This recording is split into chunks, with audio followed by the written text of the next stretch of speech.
Is your cat your best friend, or are they your boss?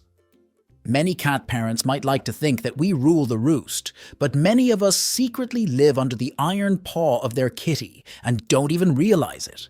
In this video, we're going to be looking at 8 signs that your cat sees you as their employee, as well as some tips on how to move up the ranks and go back to being CEO of your own home. But before we dive in, why not subscribe and join our feline loving community for more tips and tricks on how to care for your kitty. Sign number 1. Whatever you want them to do, your cat does the opposite. You tell them not to jump on the counter. The counter is now their favorite sleeping spot.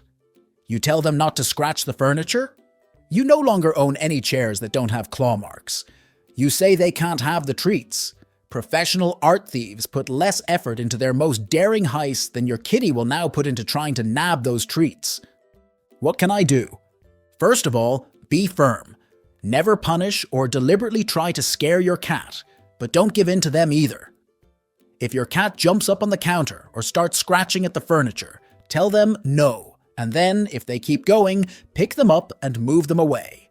Keep doing this no matter how many times they go back. The last thing you want to teach them is that you can be worn down by repetition. Secondly, try setting your cat up for success. If they keep jumping on the counter, try lining the edges with a material that cats find uncomfortable to walk on, such as tape or tin foil. If your cat keeps scratching the furniture, try providing them with more scratching posts. You can also try spraying the problem areas with a cat-safe orange or lemon scent, as cats tend to find citrus smells unpleasant. Sign number 2. Some cats meow as a way of saying hi or politely getting your attention. Your cat yowls like they're trying to issue a command. Much like a toddler in the supermarket who's been told that they can't have a candy bar, your cat has learned that yelling and tantrums are a good way to get what they want. What can I do? Once again, it's a matter of not giving in. No matter how loud the wailing gets, so long as your cat isn't actually in pain or danger, you should not step in. Wait until they get tired and bored and stop meowing, and only then give them what they want. You should also try teaching them another way to get your attention that doesn't involve yelling. Try rewarding and praising them whenever they try to signal that they want something by coming up to you or by meowing quietly. Sign number 3. You want to go to sleep, but there's a cat lying on top of your pillow. You want to sit on the couch and watch TV, but there's a cat in your spot. You want to have a relaxing bubble bath, but there's a cat standing in the bathroom doorway and refusing to move. Nothing says that your cat thinks they own the house more than them actively blocking your access to parts of it. What can I do? Be confident. Which one out of you and your cat pays the rent? Which one of you bought that couch? Which one of you belongs to the species that invented beds? Not your cat, that's who. And on a more basic level, which one of you is physically bigger? If your cat insists in getting in your way, you can always pick them up and move them. If they tend to cause problems when they're allowed in certain parts of the house, such as your bedroom at night, then shut them out of those places. Sign number 4. Cats are famous for being clean pets, primarily because of their helpful habit of burying their pee and poop so you don't have to smell it. Unfortunately, however, sometimes a cat will stop burying their business or possibly stop using the box altogether. This isn't always an attitude problem. A change in a cat's litter box habits can be caused by anything from a pain in their paws, making it harder to dig, to a new brand of litter that they don't like the feel of. The reason behind cats burying their poop, however, is that it helps them hide from predators and signal to any more dominant cats in the area that they're not planning on challenging them for control of the territory. If your cat isn't doing that in your home, therefore, it suggests that they might be under the impression that they are the dominant cat in the area, or that they have the ability to challenge you for that position. What can I do? First, make sure that there aren't any issues making using the litter box uncomfortable for your fur baby.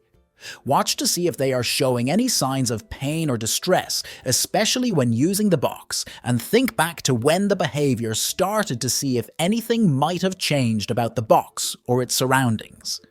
If you think that this is a sign that your kitty is trying to become your CEO, don't try and address the problem directly by punishing your cat.